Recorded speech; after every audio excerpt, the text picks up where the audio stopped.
Einen wunderschönen guten Tag. Hier schon vom VR, ich bin Mutensen und wir haben jetzt schon das erste Wochenende nach dem Release der PlayStation VR 2. Hier ist sie. Ich habe sie ja schon 2 Wochen vorher gehabt und vor allen Dingen auch 6 Jahre Vorlauf. Seitdem benutze ich VR, liebe VR und lebe in VR. Dieses Video ist jetzt aber für alle Leute, die neu sind, die Anfänger sind, die noch viele Tipps brauchen. Ich hoffe, ich kann euch in diesem Video einige davon näher bringen, speziell auf die PlayStation VR 2 gemünzt. Allerdings ist das auch allgemeingültig für VR. Viel Spaß bei diesem Video. Brille auf, setz die Brille auf, setz die Brille auf.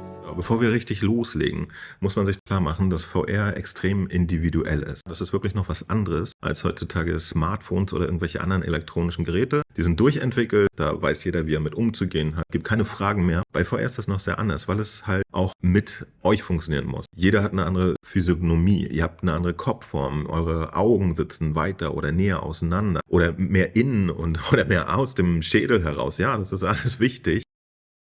Und deswegen ist da auch ein großes Feld an Möglichkeiten, wo man schlicht beim Aufsetzen der PlayStation VR 2 noch Fehler machen kann. Ich gehe das jetzt trotzdem nochmal ganz easy durch mit euch. So, ich nehme extra meine Mütze ab für euch. Den hier macht ihr erstmal möglichst nach vorne. Dann werdet ihr den Knopf drücken und setzt euch das Gerät, ja, ihr haltet einfach hier vorne fest. Schön locker auf den Kopf. Das kann tatsächlich hier unten relativ tief sein. Das muss nicht wie eine Krone oben drauf sitzen, sondern das Ganze ist eher so schräg. Wenn ihr ungefähr das habt und euch das anfühlt, als wenn es ganz bequem ist, dann schiebt ihr einfach nur den Visor mit diesem Knopf hier nach vorne. Ihr schiebt das bitte so nah wie möglich ran, damit ihr mit den Augen möglichst gut im Sweet Spot und gut im Field of View seid. Aber ihr müsst es auch nicht so nah ranschieben, dass das an eure Augenbrauen oder an eure Wimpern stößt. Findet einfach den besten Punkt für euch. Wie ihr schon gesehen habt, ich bin Brillenträger, man kommt da mit der Brille problemlos rein. Wenn ihr kurzsichtig seid, dann müsst ihr unter der Brille eure Brille tragen. Tatsächlich funktioniert das bei der PlayStation VR 2 ganz gut, ist aber nicht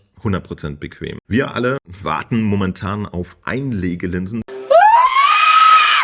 Die kann ich euch mal anhand dieses VR-Headsets zeigen. Ja, das sind einfach Linsen, die über den normalen Linsen liegen und die Stärke von euren Brillen haben. Das ist eigentlich die komfortabelste Methode. Lohnt sich natürlich nur für Leute, die wirklich dann viel VR spielen, denn das kostet nochmal Geld. Für jemanden, der Gelegenheitsspieler ist, tut's die Brille tatsächlich auch. Dann seid aber besonders vorsichtig, dass eure Brillengläser nicht an die Linsen stoßen, denn mit der Zeit kann das auch zerkratzen. Ein Link zu einem Anbieter zu diesen Einlegelinsen mache ich euch hier unter das Video. Sobald sie zur Verfügung stehen, sage ich euch auf jeden Fall Bescheid. Der Link ist schon da. Folgendes müsst ihr bitte auch beachten. Dieses Kabel von der PlayStation VR 2 steckt ihr bitte ausschließlich vorne in die PS5. Nirgendwo anders hin. Dann drückt ihr diesen Knopf hier und solltet dann ein Vibrieren hören, dann ist die PlayStation VR 2 an. Falls das nicht passiert bei euch. Dieses Kabel ist zwar hier ins Halo Strap fest eingebaut, aber tatsächlich steckt es hier vorne drinne. Das ist ein Stecker, kann sich gelöst haben. Das ist eine Chance, falls euer Headset sich nicht muckt, da nochmal zu gucken, ob es einfach rausgesprungen ist. Kleine Möglichkeit. Der nächste Schritt ist eigentlich easy. Das Betriebssystem führt euch jetzt einfach durch das Setup des Gerätes. Ich gehe das auch mal der Reihe nach durch. Zuallererst werdet ihr gebeten, dieses Gerät an eure Augen anzupassen. Ihr dreht dann hier an diesem Rad und stellt damit den perfekten Augenabstand ein. Die PlayStation VR 2 macht dann, wenn sie findet, dass es richtig ist, ein Pling und sagt, jetzt habt ihr es richtig. Das ist auch tatsächlich ein guter Anhaltspunkt. Die meint das auch gut. Es muss aber noch nicht der perfekte Punkt sein. Wenn ihr nach einer Zeit merkt, dass ihr, wenn ihr noch ein bisschen weiter nach rechts oder links dreht, ein besseres Bild habt, dann ist das tatsächlich so. Glaubt euch selber, glaubt euren Augen und nicht nur diese Einstellung. Dann gibt es das Eye-Tracking und das Eye-Tracking muss halt auch präzise ablaufen. Dafür gibt es auch einen Automatismus. Ihr verfolgt dann so einen Punkt auf dem Bildschirm und dann weiß die PlayStation VR, wie euer Eye-Tracking ist. Grundsätzlich, wenn ihr diese beiden Sachen eingestellt habt, müsst ihr erstmal nicht mehr anfassen. Falls aber Probleme auftreten, falls ihr irgendwie mal denkt, Mensch, heute ist aber unscharf oder komisch irgendwie, dann guckt auf jeden Fall nach. Das kann schon sein, dass die Einstellungen dann einfach nicht passen. Ich zum Beispiel spiele manchmal mit Kontaktlinsen und manchmal mit Brille und mache dann jedes Mal ein neues Eye-Tracking. Das stelle ich mir jedes Mal neu ein, weil das sich unterscheidet. Auch mein IPD, ob ich jetzt mit meinen normalen Augen- und Kontaktlinsen oder mit einer Brille spiele, ändert sich. Das ist tatsächlich unterschiedlich. Ich habe die Erfahrung gemacht, auch wenn man die Einlegelinsen hat, dass ich meistens ein bisschen weiter als mein echter IPD gehe. Da ist für mich der Sweet Spot. Jetzt sind wir schon beim Thema Sweet Spot. Das ist der Punkt in der Brille, wo die Sicht am besten ist. Das ist tatsächlich nicht so trivial. In der alten PlayStation VR 1 hatten wir asphärische Linsen, die haben sehr viel verziehen. Hier in der PlayStation VR 2 gibt es jetzt Fresnel-Linsen. Die haben andere Eigenschaften. Ja, ihr habt das ja schon gesehen, wenn ihr das erste Mal reingeht, Da wird das Bild dann zum Rand hin unschärfer als in der Mitte. Das ist komplett normal, macht euch keine Gedanken, das gehört dazu. An den Rändern gibt es auch leichte sogenannte chromatische Aberrationen, also zum Beispiel weiße Texte fasern dann so ein bisschen in RGB-Farben aus. Ja? Das ist ein Stück weit komplett normal. Es gibt auch ein sogenanntes Mura, das ist eine leichte Körnung. Die entsteht tatsächlich durch die Art des OLED-HD-Displays, die verbaut sind. Das ist auch komplett normal. Was tatsächlich schwierig ist, das einzuschätzen, denn das nimmt jeder unterschiedlich wahr. Wenn ihr das stark wahrnehmt, macht euch mal keine Sorgen. Das verschwindet nach der Zeit optisch. Ja. Ich scheine zum Beispiel da wirklich desensibilisiert zu sein, dadurch, dass ich das schon von der PlayStation VR 1 kenne. Ich nehme das auf meiner Brille nicht wahr. Allerdings habe ich jetzt schon jemanden hier gehabt, der meine Brille aufgehabt hat, der sieht es. Also, ihr habt keine kaputte Brille dann, das ist tatsächlich so. Kommen wir jetzt zur Einrichtung. Wenn ihr das Eye-Tracking gemacht habt, wenn ihr alles richtig eingerichtet habt, fordert euch das Gerät auf, euren Raum abzumessen. Und da gibt es auch tatsächlich Fehlerquellen. Ihr guckt euch dann im Raum um und dort bildet sich dann auf den Oberflächen eures Zimmers so ein blaues Wireframe-Muster. Ihr guckt euch bitte aber komplett im Raum um. Auch wenn die PlayStation schon gesagt hat, es reicht, macht weiter. Guckt wirklich den kompletten Raum an. Guckt jede Ecke an, bis ihr alles eingescannt habt. Auch hochgucken ist wichtig. Guckt wirklich alles an. Je mehr Daten die PlayStation VR 2 von eurem Zimmer hat, desto besser wird das Tracking am Ende. Ihr könnt dann mittels des Controllers noch die Bodenhöhe nachjustieren, falls sie nicht perfekt ist. Und jetzt kommt ein richtig wichtiger Punkt, denn jetzt wird man ja auch noch aufgefordert, den vorgeschlagenen Playspace, der automatisch aus eurem Zimmer berechnet wird, zu akzeptieren oder nicht. Den könnt ihr verändern. Ihr könnt noch zusätzlich mit der Hand reinmalen, wenn der anders oder größer sein soll. Selbst wenn ihr sagt, ich möchte ausschließlich im Sitzen spielen, das geht nämlich auf der PlayStation VR, kann man die meisten Spiele ganz normal auf der Couch im Sitzen spielen. Man kann sich hinstellen oder sogar im Raum bewegen. Das liegt meistens einfach bei euch und euren Entscheidungen. Selbst wenn ihr sagt, ich möchte nur im Sitzen spielen, dann macht mal Folgendes, denn die normale Software, die würde euer Sofa aussparen aus diesem Automatismus. Malt das Sofa mit rein. Und das ist jetzt eure Einstellung. Es gibt noch eine, bei der man einfach eine feste Position bestimmen kann. Das macht dann so einen zylinderförmigen Bereich um einen. Der ist aber relativ eng. Ja? Wenn man da die Arme ausstreckt, kommt man ständig in den Guardian-Bereich und die PlayStation sagt so, nein, geh nicht da rein. Das nervt auf Dauer. Macht es nicht. Macht wirklich das Zimmer-Tracking und bindet euer Sofa mit ein. Aber seid euch bewusst, wenn ihr dann steht, dass ihr nicht gewarnt werdet, wenn ihr auf das Sofa zulauft. Ja? Aber das ist tatsächlich mein Tipp, um das Tracking noch zu stabilisieren. Ihr stellt bitte in den Einstellungen die sogenannte Tracking-Unterstützung ein. Dann macht die PlayStation 5 am Fernseher nämlich nicht einfach nur das Bild, was ihr in VR seht, sondern darum herum noch so einen Musterrahmen. Und den benutzt die PlayStation, um sich noch präziser im Raum zu orientieren. Achtet bitte auch darauf, dass ihr wirklich anständiges Licht habt. Normalerweise sollte so Tageslicht komplett ausreichen. In der Nacht kann das schon ein bisschen zickiger werden. Für den Moment würde ich vorschlagen, dass ihr einfach gut Licht macht. Und wo wir gerade beim Thema Tageslicht sind, Folgendes bitte auch beachten. Diese Linsen hier in einer VR-Brille, das sind halt richtige Linsen. Ihr kennt das von Opa damals, ja, der hatte so eine große Lupe immer auf seinem Schreibtisch liegen und damit konnte man fantastisch Papier wegkurgeln. Also keine Panik, das passiert nicht sofort, wenn ihr das einfach nur normalem Tageslicht aussetzt, aber sobald da wirklich explizit Sonne reinfällt, Hände weg. Ja? Am besten ihr legt die PlayStation VR 2 generell auch irgendwie einfach in eine Box oder so. Selbstverständlich ist es auch ein System, was aus vielen Teilen besteht und staubig werden kann. Dann seid ihr eigentlich immer am besten dran. Und wo wir hier gerade bei der Aufbewahrung sind, ihr könnt die auch jederzeit irgendwie normal von außen mit einem feuchten Tuch putzen. Die Linsen selber bitte macht ihr aber nicht mit irgendwelchen Putzmitteln. Im Idealfall habt ihr ein ganz normales Brillenputztuch. Ich habe hier immer noch das von der PlayStation VR 1. Keine Ahnung, warum Sony bei der PlayStation VR 2 keins beigelegt hat. Und dann könnt ihr es einfach ganz normal putzen. Und das war's schon. Ja? Keine Lösungsmittel, keine Putzmittel. Genau dasselbe gilt halt hier fürs Gummi. Das kann man einfach mal mit einem feuchten Lappen abwischen. Solange hier nicht alles trieft, seid ihr im sicheren Bereich. Ich denke mal, keinem ist es entgangen, wenn man das Headset aufsetzt, dass ihr direkt durchgucken könnt. Die PlayStation VR 2 hat einen sogenannten Pass-Through.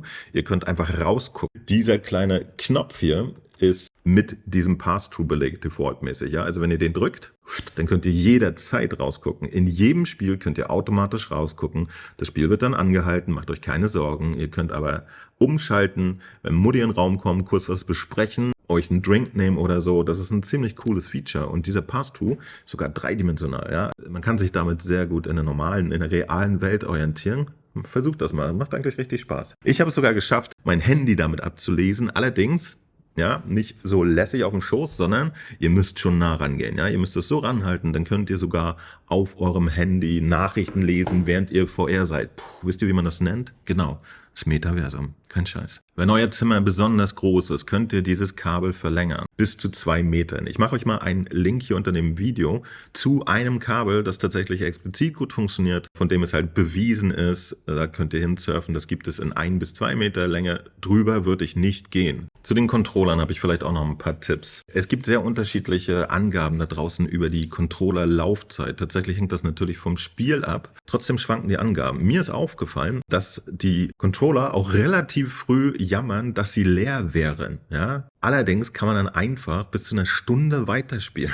Lasst es einfach mal drauf ankommen. Ja? Es kann nichts passieren in VR. Im schlimmsten Fall halten irgendwann eure Hände in der Luft an und dann bricht aber das Spiel auch immer ab. Zum Sound habe ich eigentlich nicht mehr zu erzählen, als ich schon im Review gesagt habe. Ihr könnt natürlich erstmal die mitgelieferten In-Ear-Kopfhörer benutzen. Achtet einfach darauf, dass beim Auf- oder Absetzen, die hier in den Pnöppeln sind, ja, dann sind ihr euch nicht im Weg und ihr habt kein Problem damit. 3D-Sound wird immer unterstützt. Den könnt ihr aber auch in der Software explizit einstellen. Guckt euch bitte mal mein Video zu den Puls 3D-Kopfhörern an. Da sage ich sehr viel zum Thema Ton auf der PlayStation VR 2. Ich habe aber auch noch einen essentiellen Lebensverbesserungstipp dazu. Das eingebaute Mikrofon der PlayStation VR 2 ist nämlich fantastisch und man kann es zu den Kopfhörern durchschleifen. Das bedeutet, ihr könnt jedes Mal, wenn ihr eigentlich von der Außenwelt abgeschlossen seid, durch Kopfhörer in Ear oder Off-Ear, total egal, eure eigene Stimme hören. Das führt tatsächlich dazu, dass man in dem Spiel nicht so schreien muss.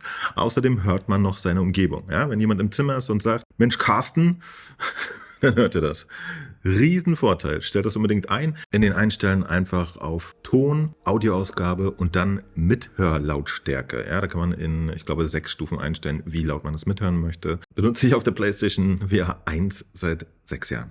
Wenn ihr das alles gemeistert habt und macht euch bitte keine Gedanken, wenn ihr das Gefühl habt, es ist nach der ersten Stunde noch nicht perfekt. Das meiste Feedback, was ich jetzt bekomme, ist nach 1, 2 Tagen, wo die Leute sagen, so, ich musste erst sehr viel rumfummeln, jetzt habe ich für mich alle Einstellungen gefunden, jetzt fühle ich mich perfekt wohl in der PlayStation VR. Das dauert einfach ein bisschen Zeit. Das ist normal, macht euch keine Gedanken, ihr macht da nichts falsch, ihr macht das super. Und jetzt kommt aber der wichtigste Part. Wenn ihr neu in VR seid, dann habt ihr schon mal von Motion Sickness gehört. Ja, das ist tatsächlich ein Thema, das existiert. Witzige Geschichte dahinter. Euer Körper kriegt von den Augen und von den Ohren und von einigen Bewegungen die Information, dass ihr zum Beispiel gerade mit 180 Sachen eine Skipiste runterrast.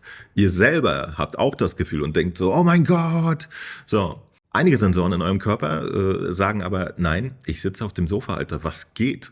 Und euer Gehirn, wie kann das sein? Ich glaube, ich halluziniere. Warum sollte ich halluzinieren? Wahrscheinlich hat mich jemand vergiftet und versucht, dieses Gift loszuwerden. Kein Scheiß, das steckt dahinter.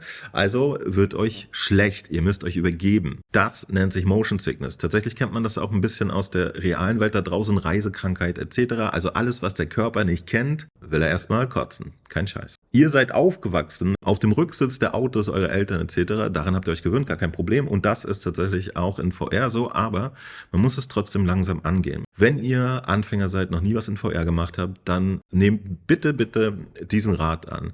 Lasst es extrem ruhig angehen. Setzt euch nicht sofort in einen Rennwagensitz in GT7 und braust los. Wenn ihr das unbedingt probieren wollt, was ich verstehe, macht es kurz. Fahrt ein bisschen vorsichtig rum, guckt mal, wie es euch geht, achtet wirklich genau auf euch und sobald ihr merkt, ich fühle mich sehr eigenartig, irgendwie so ein bisschen schwummerig, dann macht erstmal eine Pause. Am besten, ihr spielt am Anfang ganz ruhige Geschichten, wo ihr einfach nur steht und euch nicht künstlich bewegt. VR-Spiele arbeiten auch so, dass ihr mit den Sticks der Controller eure Spielfigur, euch selber, mit dem linken Stick durch die Gegend schiebt. Ja, das ist an Bildschirm auf dem TV eine ganz normale Sache. Wenn ihr das selber seid, die Figur, dann kann das sich erstmal sehr eigentümlich anfühlen. Viele Spiele bieten natürlich Sachen an, die dagegen helfen. Man kann, statt sich flüssig zu bewegen, sich auch fortteleportieren.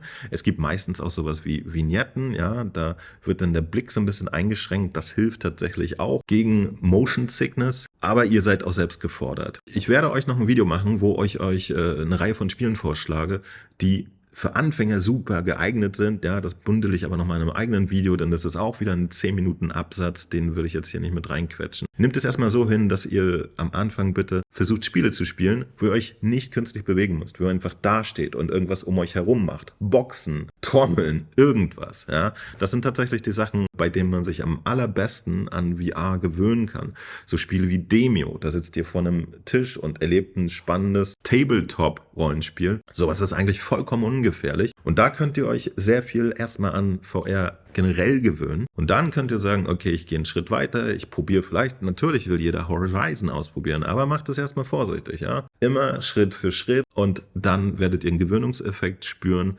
Es gibt nur einen kleinen Prozentsatz an Menschen, die tatsächlich diese Gewöhnung nicht bekommen. Macht euch keine Sorgen, selbst wenn das bei euch nicht passiert, ihr seid trotzdem tolle Leute. Und ich habe euch lieb. Falls ihr jetzt noch zusätzlich Fragen habt, dann schreibt ihr mir bitte unbedingt unter dieses Video alle Anfängerfragen. Dann würde ich die nämlich auch nochmal sammeln und natürlich möglichst direkt beantworten, aber vielleicht ist da dann genügend Material dabei für ein zweites Video. Das nächste Video, was jetzt kommt, ist tatsächlich Spiele für Anfänger. Was kann ich empfehlen, wenn man neu in VR ist? Was muss man sich sowieso angesehen haben? Und was ist aber auch verträglich? Jetzt müsst ihr noch eine Sache machen, nämlich mir ein Like schenken unter diesem Video. Abonniert habt ihr hoffentlich schon und dann bin ich erstmal raus.